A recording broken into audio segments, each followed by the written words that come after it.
This video is about when I was left unable to move. Hi, Douglas here again. Welcome back. What did I say I'd go on about in the second video of my new channel? May not be the second one you watch. It's maybe about why I retired when I didn't want to. Right, a few years ago, not long before the COVID outbreak, I was struck down with polymyalgia. A lot of people have never heard of it. I hadn't. It's a disease of the autoimmune system where the body turns on itself. Even though I said I was not going to go on about health things, I kind of have to do this one because it's the cause of this channel existing. If I hadn't retired, I wouldn't be doing this at all. And it's polymyalgia that started it. It's an unpleasant and painful condition when the joints of the body become inflamed and painful and stiff. And its full name is polymyalgia rheumatica.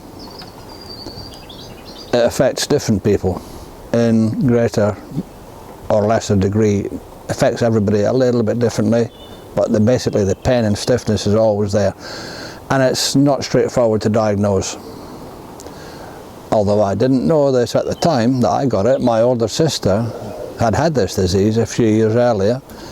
She'd never mentioned it, and it was only during one of our occasional phone calls, which we made every 2 or 3 months to each other, we lived quite far apart, that she told me. In her case, it took years to go. 2 years. It's not a hereditary thing, so just bad luck that we both got nailed by it. And my sister lived until she was 96. So there's a thing that I hope is hereditary. In my case, the various visits to the doctors and specialists and consultants took about 4 or 5 months for them to reach the conclusion, yeah, that's right, that's what I had. They like to be very sure that the diagnosis is correct before starting treatment, because the treatment is the prescription of steroids, and they don't like doing those unless it's necessary. Steroids can be very effective, but they can also have a huge variety of potentially unpleasant side effects, and some last longer than others. Another thing that the doctors at this point watch out for and can be quite worried about is a medical condition called giant cell arteritis. It's related to polymyalgia, and it can cause severe headaches, jaw pain, vision problems, and in extreme cases it can cause actual blindness. Luckily, in my case, I didn't get that, nor did my sister come to that. What I did get, though, was progressively worsening stiffness and pain in my shoulders, hips, knees, ankles and hands. And of course all that affects your back and your neck as well. And I felt very tired. I lost weight. I didn't feel like eating much. And I couldn't sleep with the pain. Doesn't go away for very long. And I got very depressed. If you feel any of these things, of course, it may very well be not polymyalgia that you've got, but in my case, that's what it was.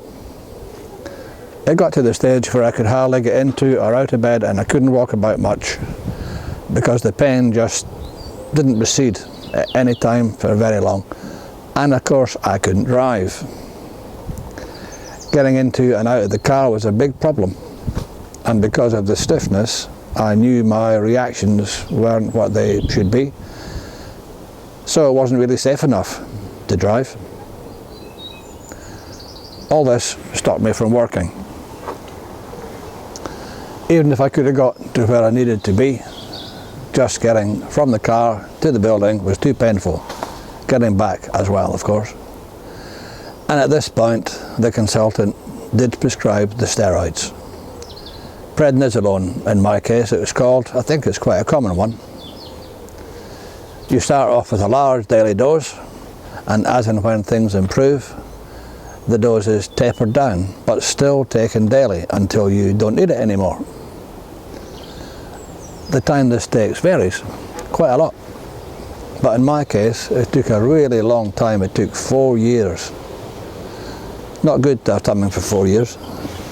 And you can't stop taking steroids suddenly, even if you wanted to, because it's dangerous. It's a slightly different thing, but I knew a professional bodybuilder many years ago who took anabolic steroids for over a year. When he realised how dangerous they could be, he stopped. But it took him 2 years to get over the effects. Taking prednisolone opens up your immune system to other things though, and along came COVID. My job at the time involved being in spaces, quite restricted spaces, with people and fairly close to them as well. Not good, as you can imagine. And another reason I couldn't sensibly get back to work, even when my polymyalgia started to recede a bit. My immune system was still more vulnerable than usual.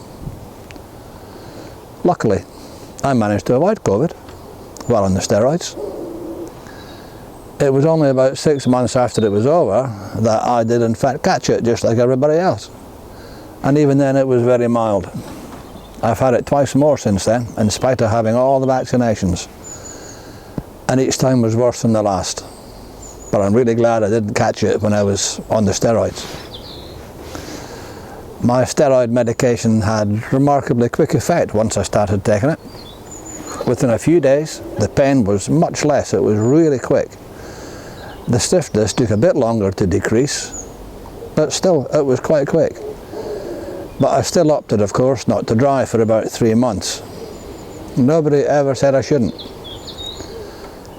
But I kind of know my limitations. I don't like it if my reactions aren't quick. By this time, we were in the first throes of the COVID farce. At that point, so like everybody else, I basically stayed at home. Just stayed at home, just like you did. That COVID time was very depressing, even though I was getting better. I know it was pretty depressing for lots of other people too. You as well, probably. Slowly though, quite slowly, I decreased the dose without, luckily, any regression. Occasionally I went too far, too fast, but the pain and the stiffness came back, and that soon put me back onto the appropriate dose. After 4 years, I was done. The mental damage wasn't done though, and I was in no frame of mind to get back to work anytime soon. Plus, I'd given up various professional memberships, subscriptions and insurances since I wasn't using them. No working income meant I wasn't willing to keep on spending on them. Just, it would be silly. And I didn't have a lot of money left. So that's where we are at the end of this episode. Wonder if you found it interesting. I'll return to it in a later post, maybe, but not too soon, or you'll be bored stiff. I mentioned not driving during this illness earlier. I've done a lot of that. Driving, I mean, here and abroad.